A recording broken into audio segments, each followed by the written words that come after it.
Selamat siang, Assalamualaikum warahmatullahi wabarakatuh.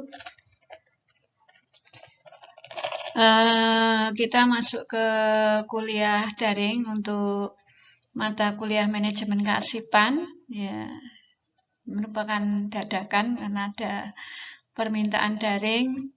Dan untuk mata kuliah saya itu tidak bisa masuk ke Edling Politama karena Edlingnya Politama itu dibatasi mata kuliahnya hanya sejumlah 100 berapa gitu ya, 110 atau 20. Nah, itu dipakai untuk 8 jurusan.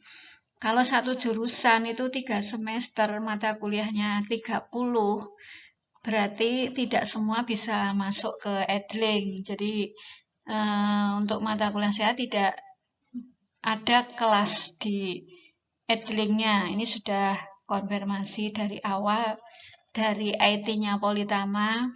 Jadi tidak semua dosen itu mata kuliahnya bisa masuk ke Edling karena jumlah mata kuliah yang daring di Edling itu dari sistemnya itu dibatasi, tidak semuanya bisa masuk. Maka mungkin ada dosen yang lewat WA atau lainnya, nah itu mungkin mata kuliahnya itu tidak bisa masuk ke Edling. Jadi saya sejak awal itu untuk semester 1 dan semester 5 itu menggunakan Google Classroom. Dan kita memang tidak disarankan untuk menggunakan WA oleh lembaga. Jadi pakai IT untuk pembelajaran ya. Nah, maka saya pakai Google Classroom karena ini sangat gampang. Jadi dari SD, SMP, SMA itu semuanya bisa menggunakan Google Classroom, tinggal klik linknya aja ya. Jadi nggak ada aplikasi-aplikasi yang harus khusus, itu nggak ada. Jadi ini lebih mudah ya. Baik, untuk materi manajemen kearsipan yang perlu saya sampaikan di sini juga ini berkaitan dengan tugas yang harus Anda kumpulkan hari ini. Itu Anda kumpulkan lewat email saja. Kalau repot harus print out ya. Kalau yang mau ngirim mengumpulkan lewat email silahkan. Yang mau lewat Google Classroom ini juga boleh, atau Anda cetak taruh di meja juga tidak apa-apa, bagaimana saja enaknya ya. Baik, kita membahas tentang sistem penyimpanan arsip. Sebelumnya kita ke memahami tentang siklus hidup arsip, yaitu arsip itu sama dengan manusia ya, mulai dari lahir sampai mati itu ada tahapannya. Tahapan yang pertama tergolong di dalam arsip aktif, yaitu mulai penciptaan arsip, pembuatan surat menyurat, kemudian pengurusan dan pengendalian, kemudian tahap referensi, yaitu masih dipakainya arsip-arsip tersebut bagi organisasi. Tahapan yang kedua itu masuk dalam kategori arsip inaktif, di mana di sini arsip sudah dilakukan penyusutan ataupun bedding ya, pencabutan. Kemudian tahap pemusnahan dan tahap penyimpanan di unit arsip atau di sentral ya, bisa juga, atau namanya mungkin yang lebih umum lagi gudang ya, di gudang arsip. Kemudian yang ketiga itu arsip masuk ke masa arsip statis, yaitu untuk arsip-arsip yang punya nilai-nilai sejarah tertentu tidak langsung dimusnahkan tapi disimpan di dalam Arnas RI atau Arnas daerah. Nah, ini life circle arsip ya. Nah, kita menginjak pada sistem penyimpanan arsip.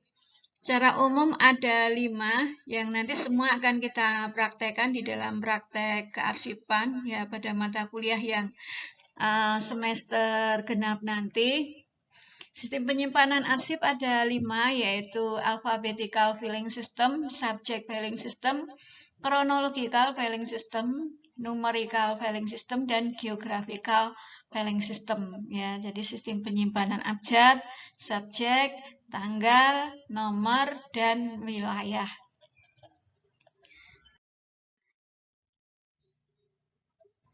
Nah, selanjutnya itu adalah penjelasan daripada masing-masing sistem penyimpanan. Sistem penyimpanan yang pertama yaitu alphabetical filing system. Di sini arsip disimpan menurut abjad ya. Nah, sebelum melakukan pengabjatan ya lebih dahulu dilakukan pengindekan, yaitu arsip itu diindek dengan aturan sedemikian rupa baru dilakukan pengabjatan. Nah, yang diindek itu bisa nama orang, nama perusahaan, nama instansi, nama organisasi, atau nama perhimpunan ya, atau kelompok atau organisasi. Nah, itu yang diindek ya, tinggal suratnya yang masuk seperti apa atau surat keluarnya bagaimana. Nah, setelah dilakukan pengindekan, kemudian diklasifikasikan berdasarkan abjad mulai dari A sampai Z. Nah, apabila di dalam nama-nama yang diindek terdapat huruf yang sama, maka penyusunan dilakukan berdasarkan huruf kedua, ketiga, dan seterusnya. Istilah-istilah di dalam sistem abjad ada kode, ada indek, mengindek, kemudian unit, dan kode arsip. Ya, besok kita praktekkan. Nah, di sini sedangkan alat-alat yang dibutuhkan ada filing kabinet, ya ini. Kemudian ada guide, kemudian ada map folder, ya. Kemudian ada kartu, ya, indeks ya di sini, ya, atau daripada arsipnya.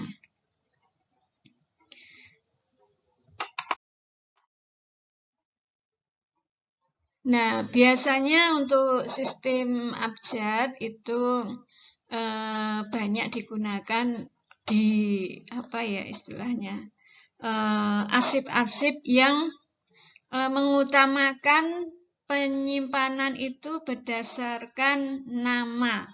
Ya, contohnya adalah pengarsipan di bagian ini di rumah sakit ya untuk pasien. Nah, itu ada apa itu sistem penyimpanan yang menggunakan sistem abjad untuk nama-nama pasien ya. Nah, itu ya. Itu jadi kita memilih itu harus memilih sistem penyimpanan itu harus berdasarkan karakter arsipnya. Sistem penyimpanan yang kedua adalah sistem penyimpanan menurut subjek, yaitu arsip disimpan ya berdasarkan masalah atau pokok isi suratnya, atau dilihat dari perihalnya juga boleh. Tapi harus dicocokkan antara perihal dengan isi surat, itu harus dicocokkan. Kadang-kadang perihal ditulisnya berbeda dengan isi surat. Nah, kalau kondisinya demikian, yang dilihat isi suratnya ya. Kalau perihalnya itu membingungkan, yang jadi patokan adalah isi suratnya. Ya. Ini yang harus dipahami. Ya. Nah, di dalam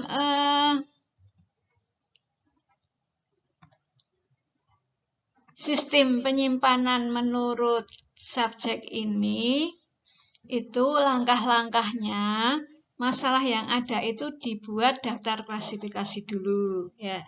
Di mana daftar klasifikasi itu memuat tentang masalah utama, submasalah, dan sub-sub masalah ya. Nah, itu harus di breakdown dulu, harus diturunkan dulu ya. Contohnya seperti ini.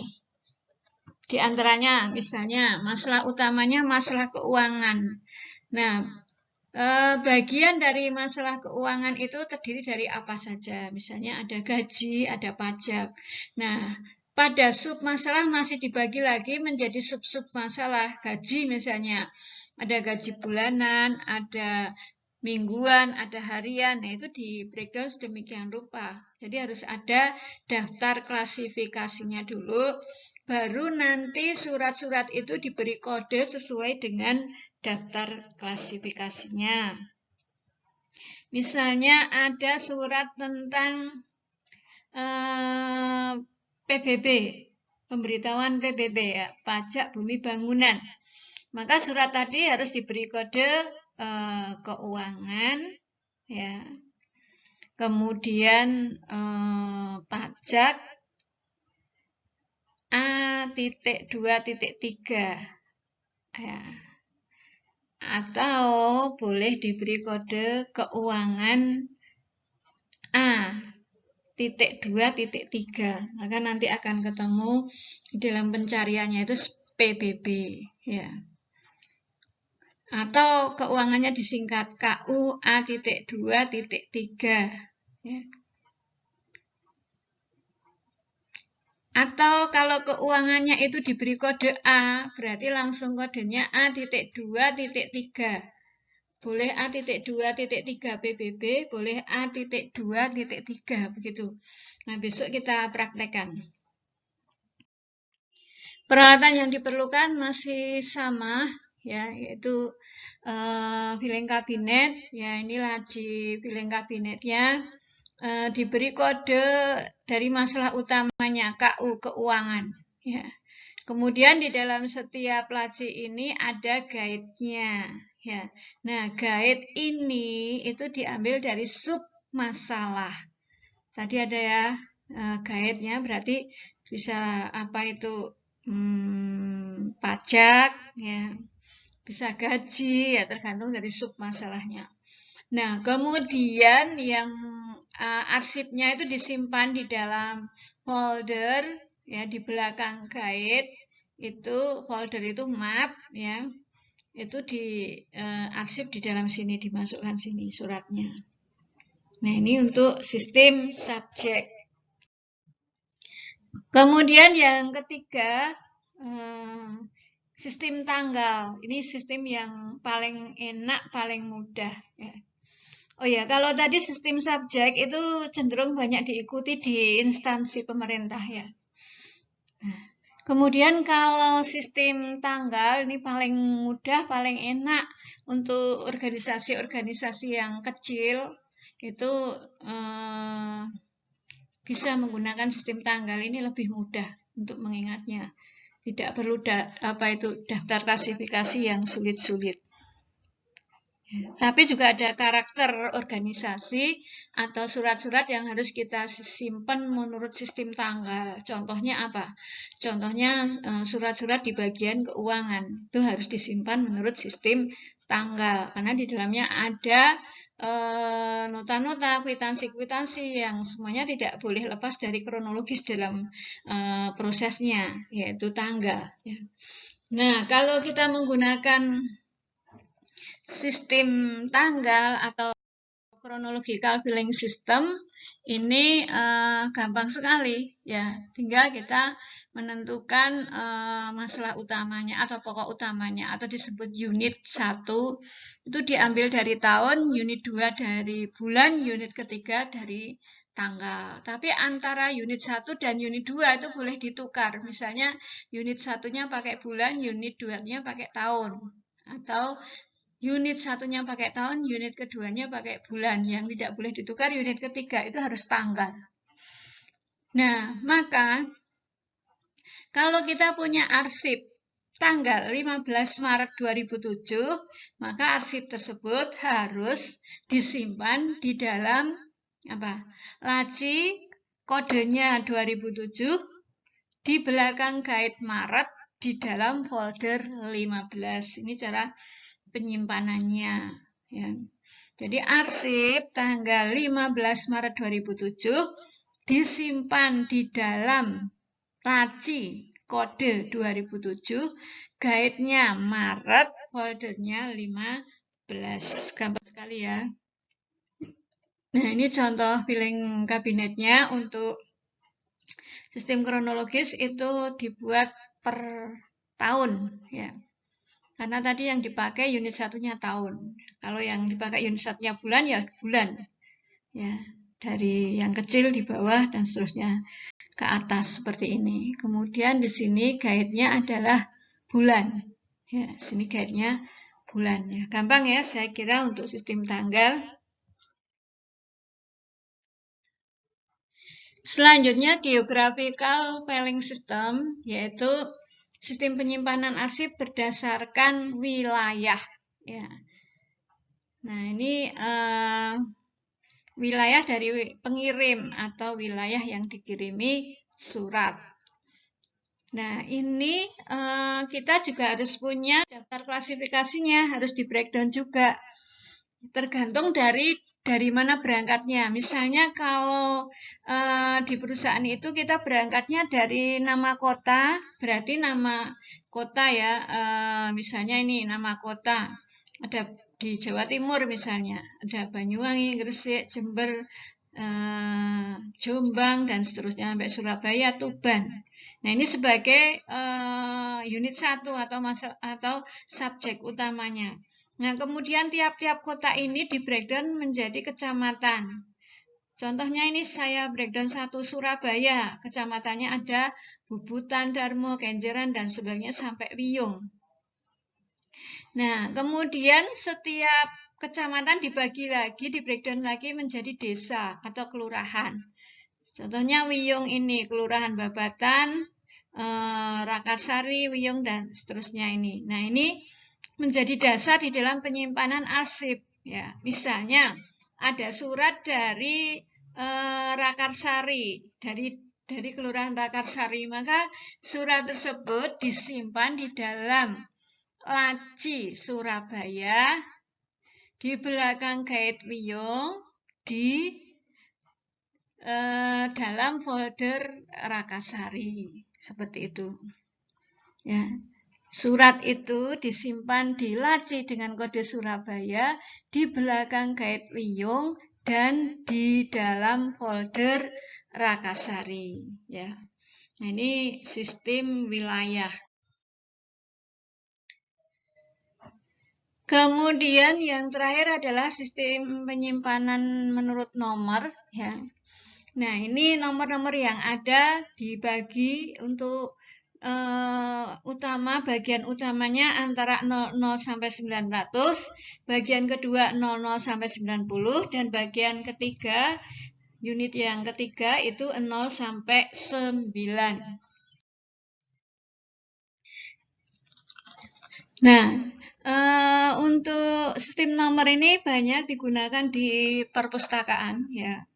Di perpustakaan, ya, sering menggunakan sistem nomor biasanya.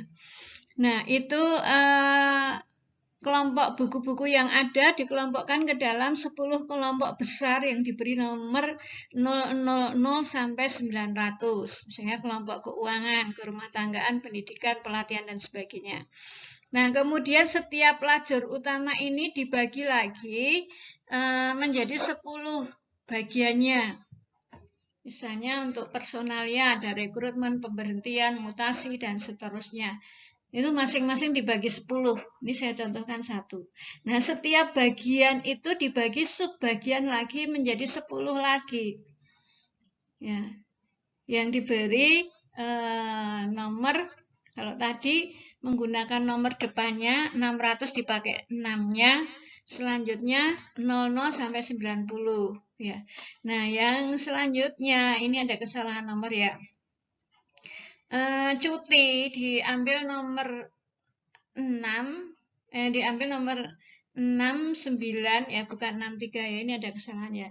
69, kemudian yang lainnya diurutkan dari 0 sampai 9. Jadi cuti besar itu yang benar nomornya 690. Cuti sakit 691, 692, 693, dan seterusnya sampai 699. Nah, ini contoh daftar klasifikasi untuk sistem